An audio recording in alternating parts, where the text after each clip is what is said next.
Para me apresentar, acho que para quem não me conhece ainda, eu sou Yara, eu sou responsável pela área de estudos sensoriais aqui da Perception, com painel treinado. Estou aqui na empresa já há 12 anos e a gente vai fazer mais um webinar aí da nossa rodada. Aqui comigo está a Maiana, que é do meu time também. Maiana vai moderar aqui as questões. Lembrando que as questões vão estar abertas aqui nesse Q&A, que é o Question and Answers. Fiquem super à vontade para mandar perguntas. E aí, no final, a gente vai ler as perguntas. Maiana aí vai me ajudar com essa moderação, vai ler as perguntas e a gente vai responder na medida do possível. Se eu não souber, aí a gente pega o e-mail de vocês e responde depois. Tudo bem? Então, vamos lá. Vou compartilhar minha tela. Mas você me avisa quando você estiver vendo, por favor. Tá com o microfone aí, né, mais disponível? Sim, você consegue me ouvir? Sim, ótimo, tá bom. Vou compartilhar, então, minha tela.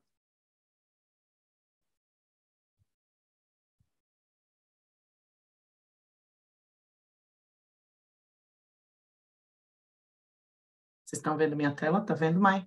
Sim. Joia, tô colocando aqui em modo de apresentação. Bom, vamos lá, pessoal. Opa!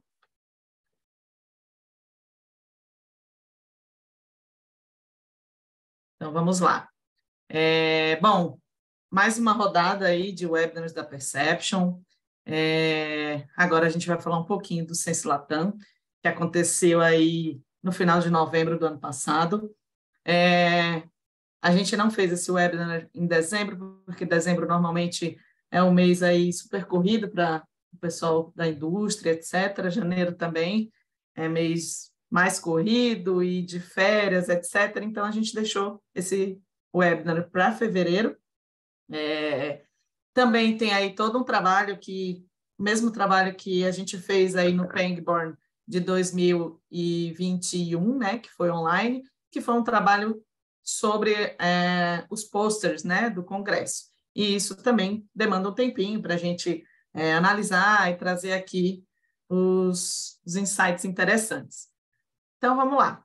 O que aconteceu, mais ou menos, aqui nesse Congresso, né? O Congresso foi online novamente, tinha-se a pretensão de fazer presencial, né, em Mérida, no México, mas aí foi decidido de fazer online por conta das questões de pandemia, que ainda estavam um pouco variáveis, né, durante a organização do Congresso, né, um Congresso é organizado aí em 2, 3 anos, então, por conta dessa instabilidade, foi decidido fazer online, então foi 100% online.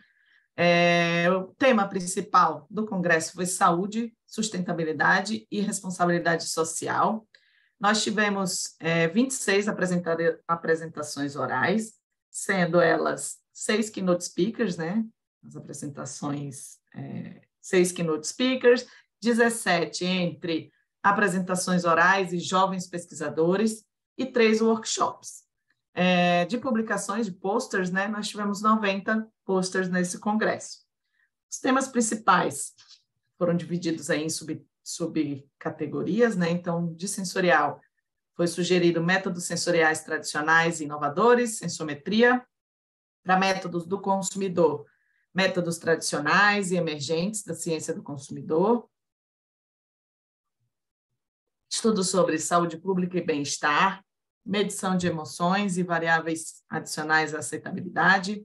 Dentro de sustentabilidade e análise sensorial, estudo do consumidor, responsabilidade social, de gênero, migração e pessoas com deficiência. Então, sobre as palestras, queria tirar isso daqui da minha tela. Sobre as palestras, vou falar um pouquinho aqui, algumas coisas, alguns pontos que eu achei, obviamente, tudo isso é uma coletânea aqui que eu fiz, né? Então tem muito do meu olhar também. Seguindo o tema principal, né, que abordava a sustentabilidade, algumas palestras trouxeram alguns aspectos que eu achei bem interessantes sobre o perfil do consumidor latino. Acho que muita gente aí vai se identificar com isso. O latino tem muita cultura do melhor sobrar do que faltar, né? Então, se a gente vai fazer um almoço de domingo aí para receber algumas pessoas, a gente sempre tem essa cultura do melhor sobrar do que faltar. E foi feita uma análise sobre essa cultura que é do latino, né? Foi um estudo feito em vários países da América Latina, e tem muito disso, e aí essa cultura leva muito ao desperdício, que, consequentemente, afeta diretamente a sustentabilidade, né? Uma outra análise que foi feita também em uma das palestras foi que o latino, de maneira geral, né? Isso aqui, obviamente, generalizando, o latino, de maneira geral, prioriza muito mais questões como falta de água, contaminação do ar e escassez de recursos naturais, do que desperdício de alimento e falta de segurança e higiene alimentar. Então, dentro aí da caixinha tanto de consumidor quanto da caixinha da sustentabilidade, aí eu trouxe essa análise que eu achei super interessante, e é coisa também para a gente se observar na nossa rotina, né? Essa cultura do melhor sobrar do que faltar, gerando esse desperdício e afetando diretamente na sustentabilidade. Outra, eu não estou conseguindo passar, uma outra visão interessante sobre as palestras foi sobre uso de redes sociais para pesquisas de alguns tipos, tais como pesquisas mais exploratórias, de tendência na etnografia e community management, que é mais usado aí de maneira corporativa, né? Então, foi abordado algumas ferramentas que podem fazer análise de texto, análise de imagem e texto, e análise de imagem somente também. Tudo isso com ferramentas, né, de programação para fazer todas essas análises e cruzamentos. E aí, o que foi ponderado aqui? Que na análise de texto, a gente tem algumas interferências, né, alguns ruídos aí, que pode ser o uso de emojis. Então, no meio do texto ali de publicações, as pessoas acabam usando emojis, regionalismos, então, a mesma coisa pode ser dita de formas diferentes, isso aqui no Brasil, então, são vários países dentro do mesmo país, né? Então, os regionalismos podem interferir nessas análises, mistura de idiomas no meio ali dos textos, então, o uso de inglês no meio de português, enfim, tudo isso pode interferir nessa análise usando redes sociais, e tudo isso tem que ser ponderado também. Uma outra coisa que achei super interessante também é que nesse tipo de pesquisa tem que se ponderar muito sobre o eu físico e o eu digital. Então, o eu físico, o eu digital é uma parte aí do eu físico, né? A gente não consegue transmitir tudo para as redes sociais, tudo que tem no nosso eu físico para o nosso eu digital. E aí fica a reflexão que essa palestra trouxe: será que realmente o eu digital representa o comportamento habitual do consumidor? Ou esse eu digital é uma representação do que a pessoa quer transmitir, né, para as outras? Então, fica aí a reflexão, e precisa ponderar tudo isso na hora de fazer o uso das redes sociais para alguns tipos de pesquisa com o consumidor. E também, aí, como ponto super importante, é verificar a legislação de cada país, né? Legislação de Lei Geral de Proteção de Dados, etc. Cada país aí pode ter sua particularidade, então precisa verificar tudo isso muito bem antes de fazer uma pesquisa desse tipo. Outra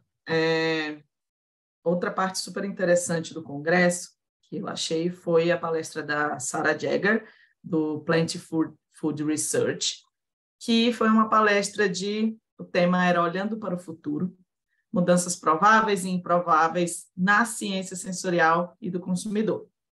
Então, uma das coisas que ela trouxe foi que hoje, acho que todo mundo aí também vai se identificar, hoje a gente tem uma definição na literatura e nas normas do que é a ciência sensorial, mas a gente não tem uma definição clara e normatizada do que é a ciência do consumidor. Isso eu achei uma reflexão bem interessante aí para a comunidade como um todo.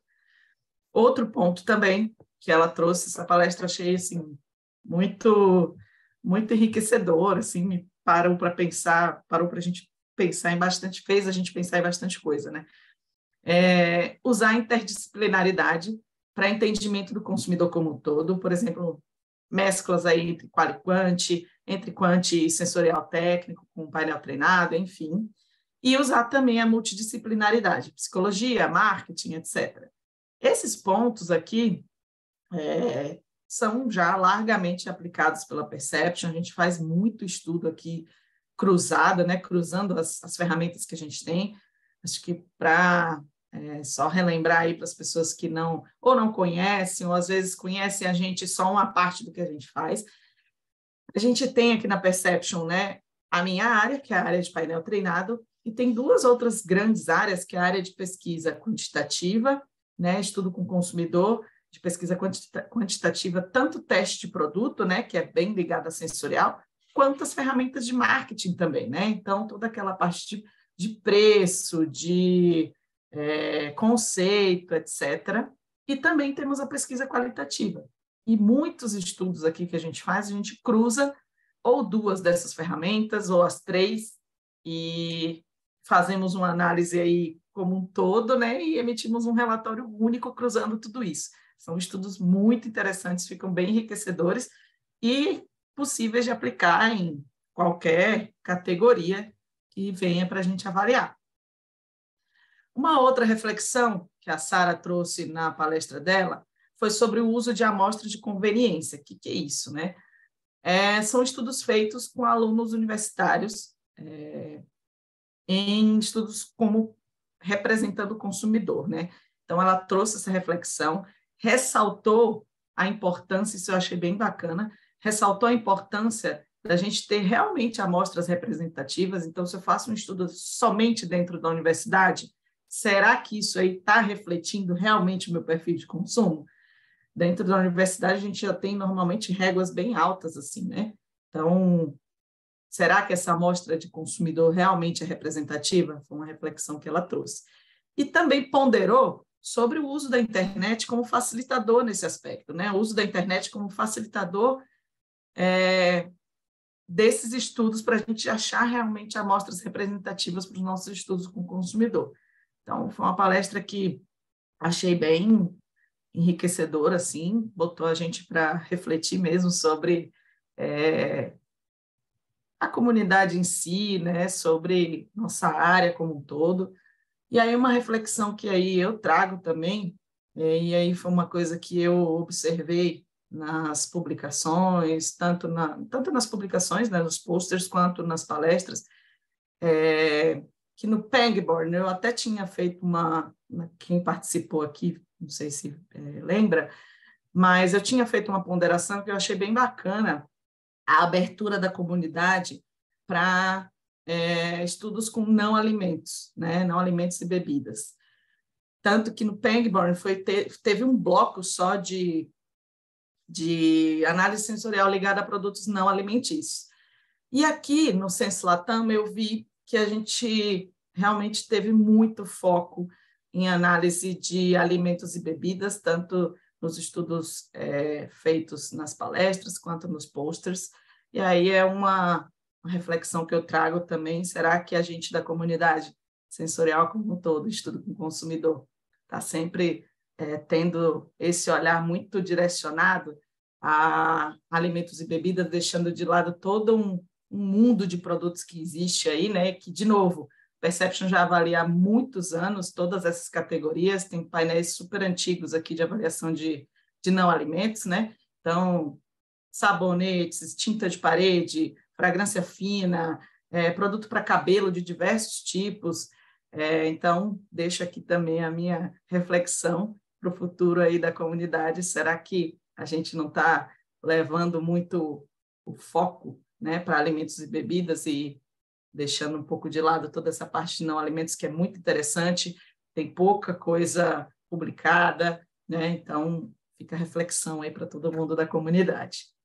E agora eu vou entrar um pouco nos trabalhos, né? Os trabalhos, pelo que eu vi, teve muito trabalho, acho que a maioria, né? Eu me debrucei aí sobre todos os trabalhos nesses 2 meses, e a maioria sempre muito focada aí no uso da sensorial, sim, como tomada de decisão para os projetos, né? Para uso de ingredientes, para performance de produto, enfim. Então, isso eu achei bem bacana.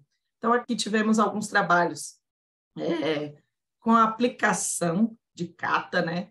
De check, order, apply, que é aquela metodologia que nós temos uma lista, né? Que pode ser de atributos, podem ser de conceitos, enfim, e o consumidor ou o avaliador vai ticando aí o que ele acha que é pertinente para cada um dos produtos que ele está avaliando.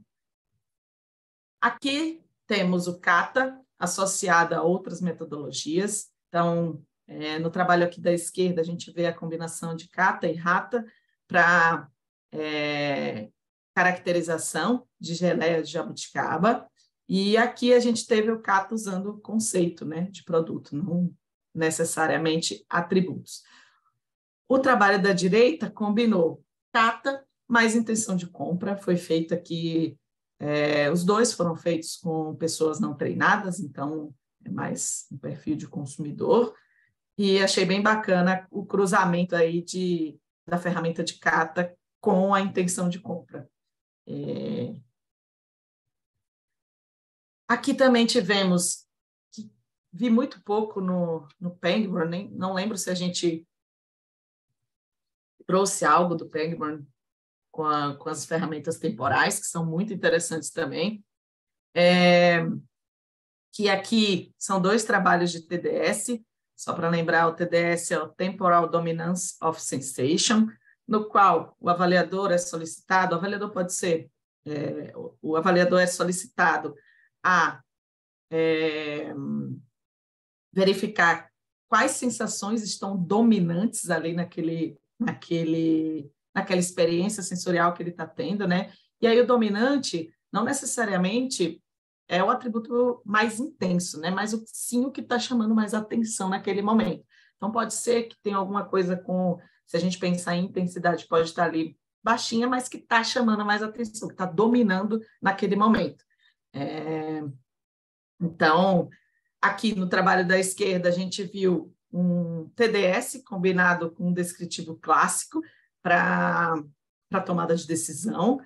E no trabalhinho aqui da direita, foi um TDS, eles usaram somente TDS mesmo para discriminação de amostras com diferentes condições de preparo aí, né? Foi snacks de milho expandido, e também chegaram à conclusão, as conclusões que eles precisavam, né, de performance de produto, de perfil de produto, usando somente o TDS. Isso eu achei bem bacana também. Aqui eu trouxe uma ferramenta, uma metodologia que também não me recordo de ter visto, não necessariamente com essa descrição no Pangborn, mas que é a metodologia de free listing.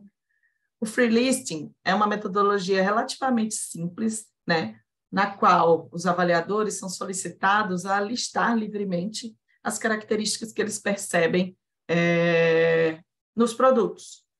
Aqui o trabalho da esquerda, eu achei também super interessante, que eles fizeram um cruzamento do free listing, então de tudo que as pessoas listaram aí dos produtos em questão, que foi uma kombucha de fruto do café, né, do cafeeiro,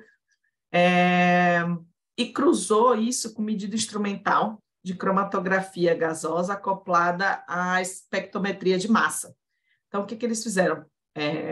Com a listagem, né, desses atributos aí, feita pelos consumidores, eles correram, né, uma cromatografia gasosa, tiraram os principais componentes aí, químicos, né? E, através da literatura, eles fizeram o cruzamento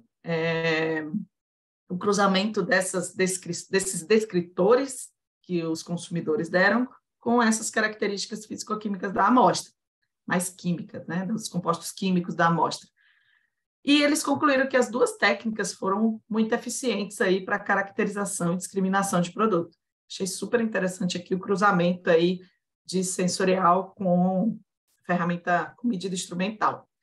Do lado direito, deixa eu tomar um pouco de água.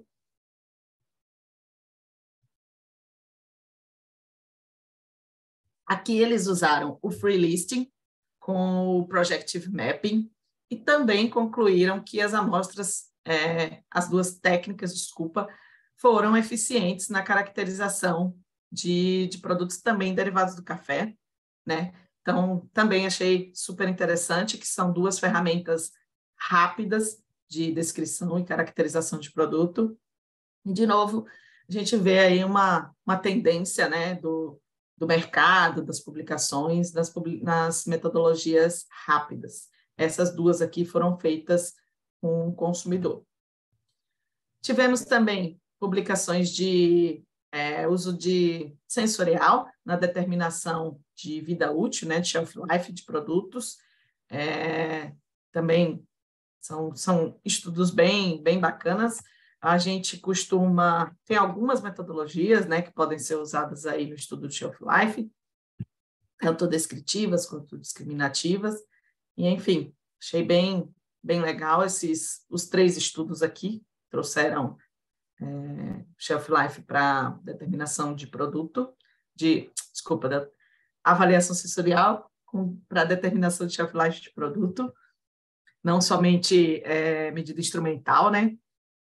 Aqui trouxemos também um estudo de Flash Profile, só para lembrar o perfil Flash, é aquele que a gente, na íntegra, né, deixa os avaliadores livres para utilizar, para levantar os seus próprios atributos, e eles fazem aí uma ordenação a cada atributo das amostras em questão. E aqui eles compararam com o perfil descritivo clássico. E aí eles concluíram que a consistência entre ambos os métodos deu ao perfil livre, né, ao perfil Flash, a vantagem dele ser mais rápido, mais simples, consequentemente mais barato, né, do que o descritivo clássico, e foi eficiente para a detecção de propriedades sensoriais, no caso aqui de vinho. E aí a gente tem o nosso trabalho, que foi relativamente parecido com esse, também de comparação de metodologia, que eu acho super interessante. Só para lembrar, a gente tem aí o descritivo clássico como uma ferramenta super robusta, a gente está chamando de descritivo clássico por conta dos rápidos, né? Só para ter essa distinção.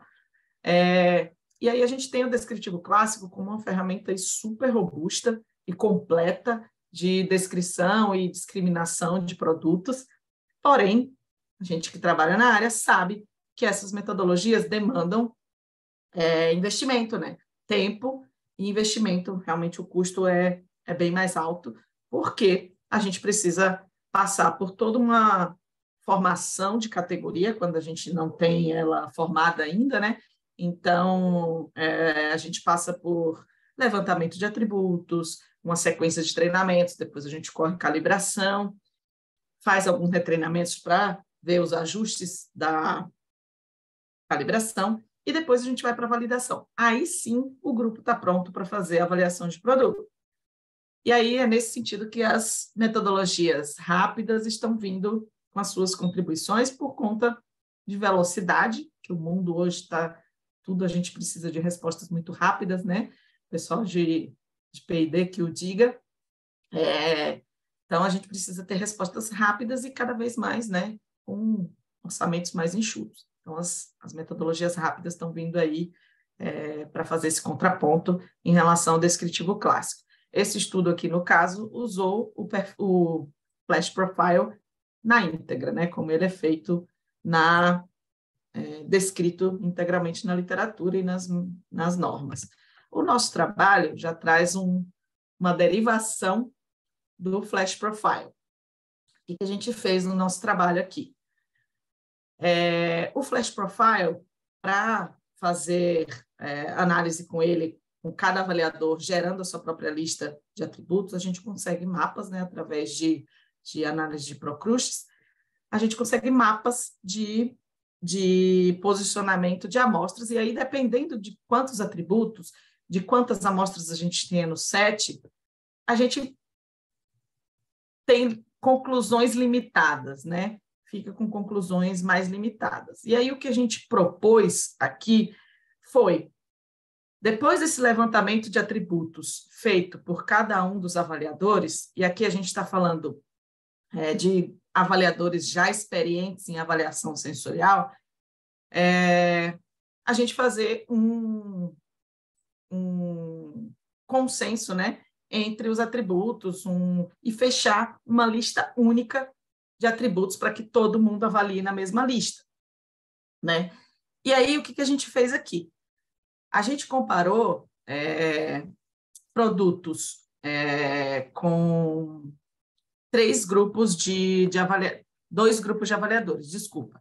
Um grupo de avaliador já experiente na avaliação de produtos, e aí fazendo avaliação descritiva clássica, né, que é a tabela do lado direito, e o outro grupo é um grupo de avaliadores que, sim, tem experiência em avaliação sensorial, mas em outras categorias. Não tinham experiência em avaliação, no caso aqui dos nossos produtos, que a gente escolheu o chocolate. Escolhemos 3 marcas, né, de chocolate comercial e fizemos essa comparação de metodologia. E aí nos surpreendemos que, conforme vocês podem ver, as tabelas de médias, né, é óbvio que cada uma na sua escala, né, o flash feito com ordenação, e a gente depois fez isso, uma nova em cima desses dados, atribuindo valores, né, às posições, e comparamos. E quando a gente compara as duas tabelas, a gente vê que a discriminação foi muito similar, né, e a gente concluiu que sim, tem espaço para adaptação das metodologias rápidas, como essa que a gente propôs, quanto tem espaço tanto para essa adaptação quanto para o uso mesmo, de fato, para tomadas de decisão. É óbvio que a gente sabe que o descritivo clássico acaba sendo ainda uma ferramenta, como eu já falei, mais robusta, mais completa, etc., mas que os descritivos rápidos, a gente também tem bons direcionamentos, como vocês podem ver, a discriminação de amostras aí está muito parecida. A gente pegou dos dois grupos, né, do sem experiência e com experiência, os atributos que saíram em comum, né, e a gente tem aí realmente uma boa descrição do grupo não experiente com a categoria. É óbvio que eles já têm experiência em descrição de atributos como avaliadores, né? São avaliadores experientes de outras categorias, então já tem essa prática de fazer descrição de amostra, mas também a discriminação entre as amostras foi muito parecida. Se a gente olhar aqui, por exemplo, a parte de textura na boca, a gente consegue ranquear a amostra 2, 3 e 1 muito similar, muito similar. Então, são ferramentas aí de baixo investimento e que permite a gente seguir com a avaliação de qualquer categoria que a gente não tenha treinado aqui na Perception, por exemplo. Nós temos diversos grupos já experientes, diversos protocolos, né, muito bem estabelecidos, muitos deles abertos aí para o mercado, com protocolo de produto para pele, painel olfativo, que avalia diversas categorias aí, somente a parte olfativa de intensidade, seja de odor, seja de maus odores, seja de fragrância fina, seja de produtos de personal e home care. Temos protocolos de sabonete, protocolos, enfim, de uma série de coisas. Mas quando chega um produto que a gente não tem uma categoria já formada, os avaliadores treinados com todas essas etapas que eu já mencionei, aí a gente pode lançar mão dos métodos rápidos, e a gente já testamos no Eurosense do ano passado também, né, que tivemos 2 congressos grandes aí da área ano passado. O Rodrigo já fez a apresentação do Eurosense. A gente publicou também no Eurosense mais em relação ao perfil livre, também com adaptação. Então, a gente fez uma proposta de derivação de metodologia para ter resultados mais conclusivos também. E aqui a gente, no Ciência Latam, a gente fez essa proposta de adaptação, de derivação de metodologia com Flash Profile. Então, tivemos conclusões bem interessantes aí com esse estudo. Bom, acho que do Ciência Latam que eu tinha para trazer era isso. Bom, agora eu vou abrir aqui para as perguntinhas. Mai, temos questões? Alguma pergunta? Aqui. Pessoal, se quiserem fazer pergunta, vocês podem fazer também de modo anônimo aí no Question and Answers. É nesses balãozinhos aqui de conversa, então o QIA, que está aqui embaixo, o chat está desativado, tá? Então, se quiserem fazer alguma interação, é aqui pelo QIA. Desculpe, Mai. Tudo bem, estava carregando aqui. Então, temos a primeira pergunta, não veio com identificação também. Veio assim, vocês pretendem continuar fazendo isso com os congressos? Sim, pretendemos, assim, na medida do possível, a gente sempre tenta participar dos congressos, né? Pelo menos aí um de nós participa. A gente sempre tenta, nos últimos todos os congressos, acho que de 2016 para cá, a gente sempre tem um trabalho, 2, ou já tivemos até acho que 3 trabalhos publicados no mesmo congresso, e pretendemos sim continuar fazendo esse trabalho. Acho que tem uma parte, além das apresentações orais, né? Tem uma parte muito rica do congresso que às vezes acaba ficando esquecida, que são os trabalhos publicados, que aí é onde a gente começou a fazer esse trabalho no Pangborn de 2021, e temos bastante coisas enriquecedoras aí, né, nos trabalhos publicados no Congresso, que acaba, às vezes, ficando um pouco de lado. Pretendemos, sim. Legal. A Dayana Novelo, desculpa se seu sobrenome não se pronuncia assim, Dayana. Ela mandou parabéns pela apresentação e obrigada pelas informações. Imagina, Dayana, fica de olho aí nas nossas redes sociais, que a gente tem mais webinars aí para vir ao longo desse ano. Sim, é muito legal, inclusive eu como espectadora aqui acho muito legal ter essa visão de uma pessoa muito experiente na área, né? Para quem não conseguiu participar do Ciência Latam. Tem mais uma pergunta, também sem identificação. Ela diz o seguinte: você que tem essa vivência das metodologias no dia a dia, qual dessas mais inovadoras está sendo mais pedida pelos clientes? Boa pergunta. Boa pergunta. Qual dessas? Na verdade, sempre que chega um briefing aqui para a gente na Perception, a gente vai analisar de maneira muito customizada qual a necessidade do cliente, que resposta a gente precisa ter para, então, escolher uma metodologia mais apropriada, seja ela dentro do protocolo de descritivo clássico, caso a gente já tenha, né, formado, ou caso, enfim, seja dentro das metodologias discriminativas, que também, dependendo do que se tenha de objetivo de projeto, da fase que está de projeto, as metodologias discriminativas também entregam boas respostas. E aí tem os métodos rápidos também para a gente lançar a mão. Eu fiz um webinar ano passado, deve estar gravado aí no YouTube da LS. Fiz um webinar só de metodologias rápidas, tem diversas metodologias rápidas aí hoje, né? Então, tem sorting, flash profile, tem o projective mapping, tem o napping, tem uma série de metodologias que aí a gente analisa muito, então não tem uma resposta de qual a melhor, né?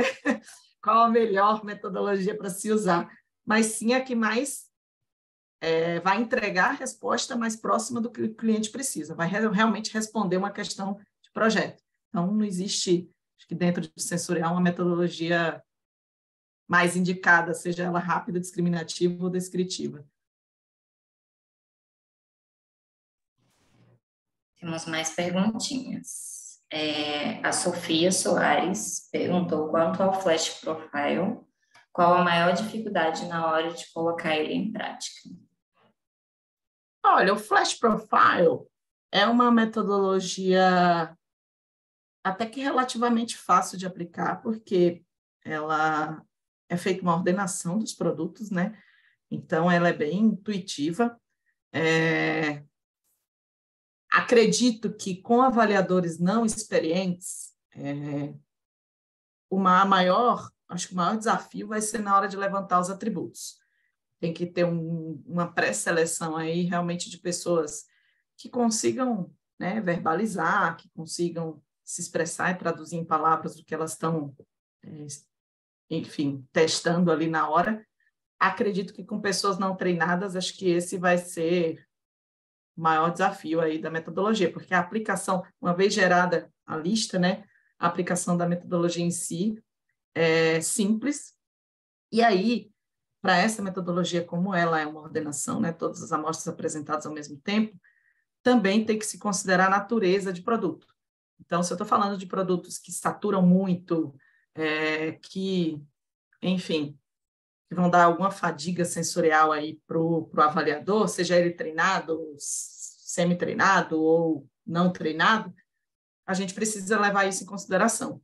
A gente teve experiência aqui com categorias, por exemplo, de produtos muito salgados e muito condimentados, que a gente tem aí um limite de apresentação dessas amostras. Então, não dá para eu colocar um set de 6, 7 amostras em uma mesma sessão de avaliação, nessa metodologia, né, que todas são apresentadas ao mesmo tempo, porque o avaliador vai ter uma saturação aí muito rápida por conta da natureza do produto mesmo. Então, além de, eu acho, do desafio do levantamento de atributos, tem que ponderar essa questão da natureza de produto. Legal. Mais uma. Achei muito interessante o trabalho que vocês apresentaram, comparando o Flash com a metodologia descritiva clássica. Por que vocês optaram pelo Flash neste caso? Boa pergunta também. Na verdade, nesse congresso específico, a gente escolheu o Flash Profile para desafiar a metodologia. Mas, por exemplo, no Pangborn, a gente foi com o perfil livre, né? Já tem um trabalho nosso publicado no Pangborn com o perfil livre, fazendo a mesma comparação de avaliadores super experientes em avaliação descritiva clássica na categoria, com a derivação do perfil livre, né? Que a gente também propôs uma lista de atributos única. E aí, no perfil livre, a gente teve um terceiro grupo, que foi um grupo, assim, nesse trabalho do Pangborn, vou dar um spoiler aqui, mas podem procurar nas nossas redes sociais os trabalhos. A gente fez um grupo com uma lista sugerida, como se fosse para representar. Às vezes, os nossos clientes já chegam com uma lista de atributos que quer avaliar. Então, eu quero avaliar isso, isso, isso e isso. E uma lista de atributos, fomos com um terceiro grupo, sem uma lista de atributos sugerida.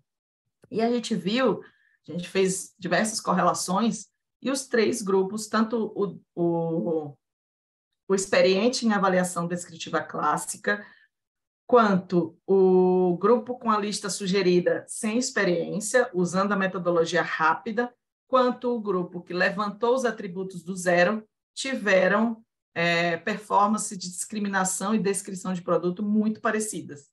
Então, a gente meio que validou, né, essas duas derivações que a gente fez com essas comparações que a gente publicou aí nos congressos. Então, nesse congresso aqui que a gente está falando agora, a gente escolheu essa. Mas no Pangborn a gente foi com outra derivação e a gente pretende aí continuar estudando e tentando desafiar as metodologias também já existentes. Mais uma perguntinha anônima. A metodologia rápida para avaliar um cosmético para tratamento de couro cabeludo? Tratamento de couro cabeludo, dependendo do aspecto, a gente tem uma característica mais de estudo clínico. Não é muito o nosso core aqui da Perception, fazer avaliação para tratamento de couro cabeludo, né? Dependendo do aspecto que se tenha. A gente tem no grupo uma outra empresa que chama Alergisa, que aí sim faz pesquisas clínicas, né? Dependendo do que se tenha, do aspecto de tratamento que se tenha, é uma observação que tem que ser mais por um dermatologista e não necessariamente um cabeleireiro, que nossos avaliadores de cabelo aqui na Perception são avaliadores, não são dermatologistas, enfim, são cabeleireiros.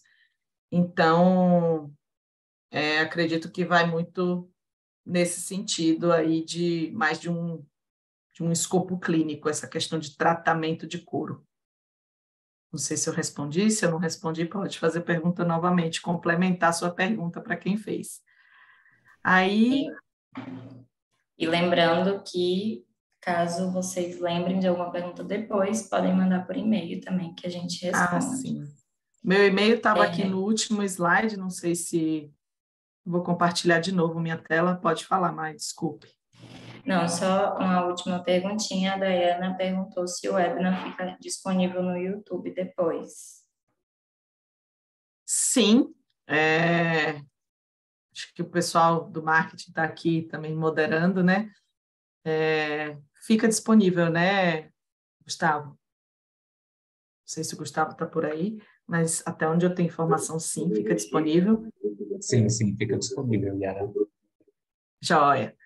Então, fica disponível no YouTube da ALS, só vocês procurarem lá.